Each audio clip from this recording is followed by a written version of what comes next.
দেখছেন সবার খবর, সবার নজর, বার্তা এক নজর। নিউ টাউনে মিঠুন চক্রবর্তীর ফ্ল্যাটে আসলেন মুখ্যমন্ত্রী শুভেন্দু অধিকারী। মিঠুন চক্রবর্তীর সাথে বৈঠক করবেন, এরপর ডায়মন্ড হারবারে যাবেন মুখ্যমন্ত্রী, সেখানে প্রশাসনিক বৈঠক সারবেন। उन्होंने पश्चिम बंगाल पूरा परिवर्तन लाने के लिए बहुत उन्होंने भारतीय जनता पार्टी का इनिशिएटिव मेंबर लिया। बंगाल में पूरा देश में लोकप्रिय एक व्यक्तित्व है। उनका fan followers not only in the BJP, outside the BJP also, true राष्ट्रवादी। मैं मुख्यमंत्री का बनने का बाद उनका साथ मुलाकात करने के लिए आया था। बहुत सीनियर भी है, उनका आशीर्वाद भी ले लिया।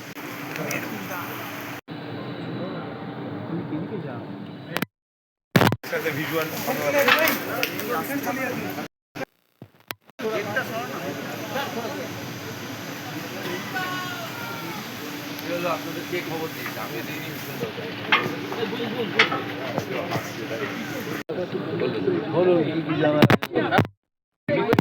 দাদা দাদা দাদা বাংলায় বলি। চাপ না, ওদিকে চাপ। বাংলা বোধ হয়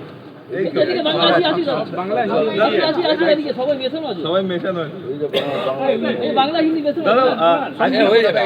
দাদা আজকে কি সৌজন্য সাক্ষাৎকার কি বিষয় দাদা কি নিয়ে মূলত আলোচনা আজকে? 2021 সালের ফেব্রুয়ারি মাসে মাননীয় প্রধানমন্ত্রী নরেন্দ্র মোদীজির উপস্থিতি এই রাজ্যের পরিবর্তনের শপথ নিয়েছিলেন ব্রিগেডে, এবং তার নিরলস পরিশ্রম, চেষ্টা এবং একটা কঠিন প্রতিকূল পরিস্থিতি 2021 নির্বাচন পরবর্তী হিসাবে যুবকদের উপরে, কর্মীদের উপরে,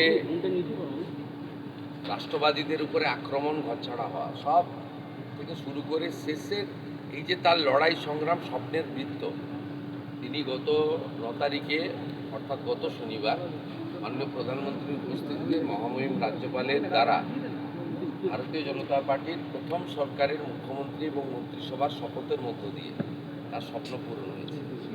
এই ব্যক্তিটি অত্যন্ত নিঃস্বার্থভাবে পশ্চিমবাংলার গত 15 বছরের যে বিপর্যয়, সেই জায়গা থেকে বাংলাকে বাঁচানোর জন্য, পশ্চিমবাংলার বাঁচানোর জন্য এবং এখানকার রাষ্ট্রবাদীদেরকে বাঁচানোর জন্য, বিশেষ করে মা, বোন, দিদি, কন্যা, তাদের সুরক্ষিত করার জন্য তিনি নিরলস চেষ্টা করেছেন।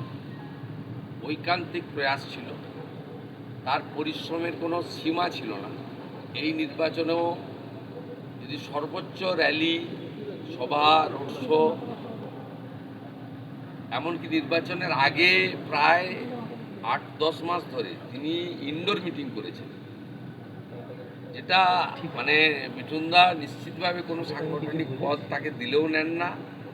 এনইসির মেম্বার তিনি, জাতীয়, সেটা সম্মান জানিয়ে বিজেপি করেছে, কিন্তু তিনি মাইক্রো লেভেলেও কাজ করেছেন গত প্রায় 1 বছর ধরে। আর এই লাস্ট 3-4 মাস পরিবর্তন যাত্রা বা তার আগে পরে ওনার সভার তো কোনো সংখ্যা নেই। তাই আজকে আমি মুখ্যমন্ত্রী হয়েছি নিশ্চিতভাবে জনগণের ভোটে আশীর্বাদে। বিজেপি আমাকে নমিনেটেড করেছে, কিন্তু নেপথ্যের কারিগরদের মধ্যে অত্যন্ত অগ্রাধিকার ভিত্তিতে যে কয়েকটা নাম আসে, তার মধ্যে মিঠুন চক্রবর্তীটা অন্যতম।